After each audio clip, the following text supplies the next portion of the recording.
Hello, Uber fans. Hey, Gail here. It's been a minute. And yes, I sound weird because I have a cold. If you've seen my post, you know I have a cold and I'm all shiny and everything. I've been in the VA office, and if you're a vet, thank you for your service. And you already know if you go to the VA, you got to bring a lunch and have the patience of Job and five of his cousins to get through. It took something like 3 hours to get blood taken, and that's okay. That's okay. The people here at the Fort Worth VA clinic are amazing. They really are amazing. And since I've been here so much, I get to know people. And you already know I had to stop and get my popcorn from the Popcorn King because I've been fasting and I've been here 3 hours and I needed to eat something before, all sorts of triggers went off.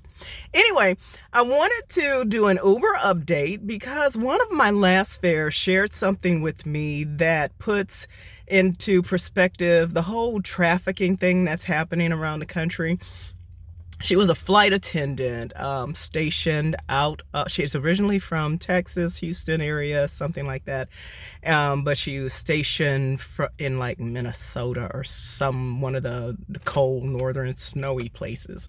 But anyway, she was telling me that during one of her last flights, she and one of her other flight attendant colleagues actually helped capture a guy that was trafficking.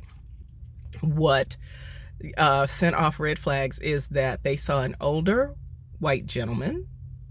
He wasn't a gentleman, some clown, with a young black girl. And the flight attendant, her friend, started talking to the girl and thought something was just odd about the whole situation. So she started talking to the girl, and since she had been working in the school system in Houston prior to becoming a flight attendant, she asked her some basic questions about the school she was going to, and the girl was kind of stammering, and then she mentioned a school she went to, and the flight attendant was like, "This is not right. That school doesn't exist in that area."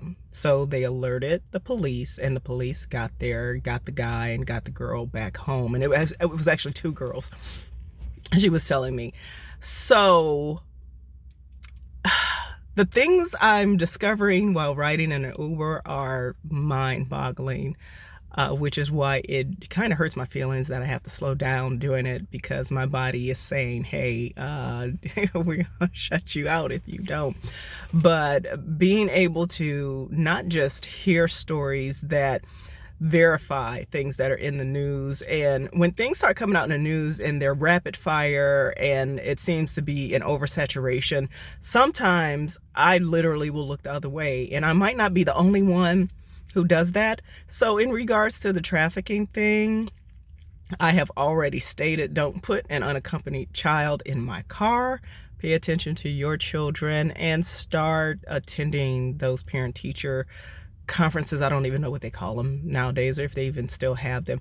But let's be a little bit more aware. And with that, as well as that whole entertaining strangers thing, that's partially why I enjoy Uber, being able to just and not even talk to people, because some people get in the car and they don't say anything. I mean, literally, there was a young woman got in and she didn't even look at her phone. She just started looking out of the window, and I asked her a few questions, and she was getting ready to go to work. And I don't know if that had her really sad, but she pretty much just didn't want to be bothered.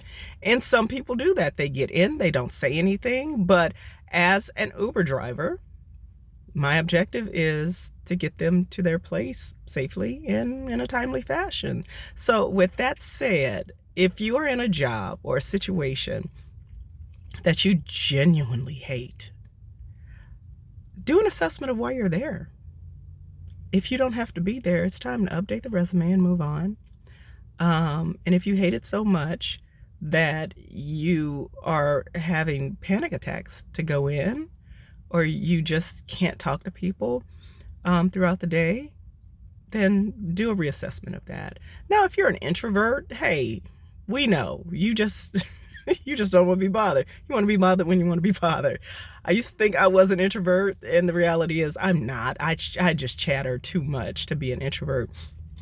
And there's something called an introvert, extrovert. I don't know. I have to refresh my communications classes to really understand that whole dynamic.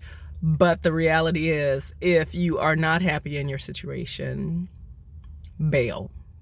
Get your exit plan together, which I outlined in the Accidental Blessings, still on Amazon. And in regards to your environment and noticing people, pay attention to your surrounding.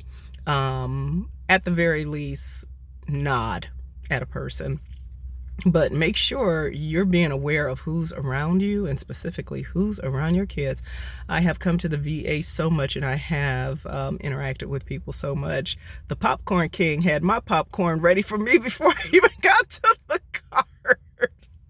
That's such a sad testimony, but the popcorn is good. We've already gone through the popcorn thing, but his popcorn is honestly exceptional. And I'm like the popcorn fanatic. From Chicago all the way to Florida, I enjoy me some popcorn. So that's it. Excuse me. Gotta save the voice, because I never know who I'm picking up later who might need to chat just a little bit.